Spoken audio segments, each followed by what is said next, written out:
In today's video, I'm going to teach you how to change Google Pay phone number.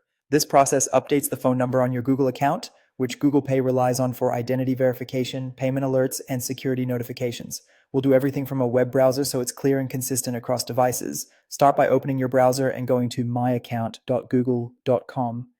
If you aren't signed in, enter your Google credentials and complete any prompts you see. If you use multiple Google accounts, make sure you're signed into the one that's linked to your Google Pay. This avoids updating the wrong profile. Once you're in your account, look for personal info in the navigation. It may appear on the left side or across the top depending on your screen size. Click Personal Info to open your profile details. Scroll down until you find the Contact Info section. Here you'll see entries like email and phone. Click on Phone to open the page that manages your phone numbers. You should now see your current phone number listed. Click the number to view its details, then select the edit icon, typically shown as a pencil. For security, Google may ask you to confirm your identity. Follow the prompt if you see it. When the edit window appears, double check the correct country code, then enter the new phone number exactly as it appears on your SIM.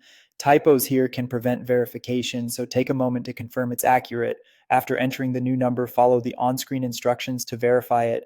Google will send a one-time password or OTP to that number by text or an automated voice call. Keep the phone with the new SIM nearby and ensure it has signal. Enter the code as soon as it arrives.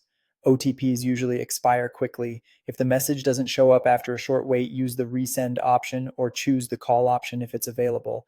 When you submit the correct code, you'll see a confirmation that your number has been updated. That's it. Your Google account now reflects your new phone number, and Google Pay will use it going forward.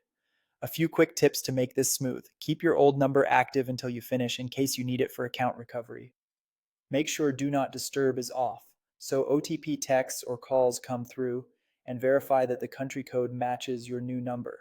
If you're told the number is linked to another Google account, you may need to remove it there first. When you next open Google Pay, you may be prompted to confirm the updated number. Once that's done, you're all set. Thanks for watching, and I hope this helped you update your Google Pay phone number with confidence.